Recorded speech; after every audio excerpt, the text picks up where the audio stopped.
America पर Iran का सीधा वार, बहरीन से लेकर कुवैत तक मचा हड़कंप। आसमान में मिसाइलें, हवा में ड्रोन और पूरे मिडिल ईस्ट में हाई अलर्ट। सवाल सिर्फ इतना नहीं कि हमला हुआ, सवाल ये है कि क्या अब दुनिया एक और बड़े युद्ध की दहलीज पर खड़ी है। बताया जा रहा है अमेरिका सैन्य कार्रवाई के बाद ईरान ने जवाबी हमला करते हुए मिडिल ईस्ट पे मौजूद 8 अमेरिकी सैन्य ठिकानों को निशाना बनाया है। रिपोर्ट्स के मुताबिक बहरीन और कुवैत की दिशा में कई मिसाइलें और ड्रोन दागे गए, जिसके बाद दोनों देशों में सुरक्षा एजेंसियां पूरी तरह अलर्ट पर आ गई। कुवैत की सेना ने कहा कि वह दुश्मन के मिसाइल और ड्रोन हमलों का सामना कर रही। वहीं बहरीन के गृह मंत्रालय ने पूरे देश में सायरन बजाकर लोगों से शांत रहने और सुरक्षित स्थानों पर जाने की अपील की।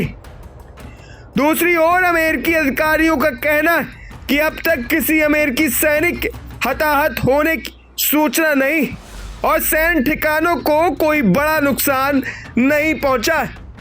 लेकिन जिस पैमाने पर यह हमला किया गया है उसने पूरे क्षेत्र में तनाव को कई गुना बढ़ा दिया है।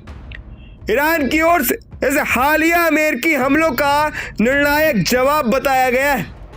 ईरानी सैन्य प्रवक्ता ने दावा किया है कि यह ऑपरेशन पूरी तैयारी के साथ अंजाम दिया गया है और अमेरिका को स्पष्ट संदेश देने के लिए किया गया है।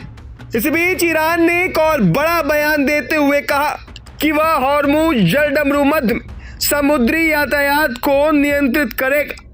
यह वही समुद्री मार्ग है जहां से दुनिया के तेल व्यापार का बड़ा हिस्सा गुजरता है। ऐसे में इस बयान ने पूरी दुनिया की चिंता और बढ़ा दी। अगर यह टकराव और बढ़ता है तो इसका असर सिर्फ अमेरिका और ईरान तक सीमित नहीं रहेगा।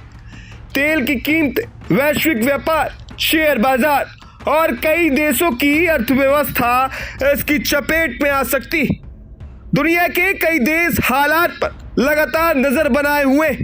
हर नई सैन्य कार्रवाई के साथ यह आशंका भी बढ़ रही कि कहीं यह संघर्ष पूरे मिडिल ईस्ट को अपनी चपेट में न ले ले। फिलहाल दोनों पक्ष अपने अपने दावे कर रहे हैं। एक तरफ अमेरिका नुकसान न होने की बातें कर रहा है तो दूसरी तरफ ईरान इस हमले को बड़ी सैन्य सफलता बता रहा है। आने वाले घंटे तय करेंगे कि हालात शांत होंगे या फिर यह टकराव एक और बड़े युद्ध की शुरुआत साबित होगा। फिलहाल पूरी दुनिया की नजरें मिडिल ईस्ट पर टिकी। हर मिनट नई जानकारी सामने आ रही और हालात तेजी से बदल रहे।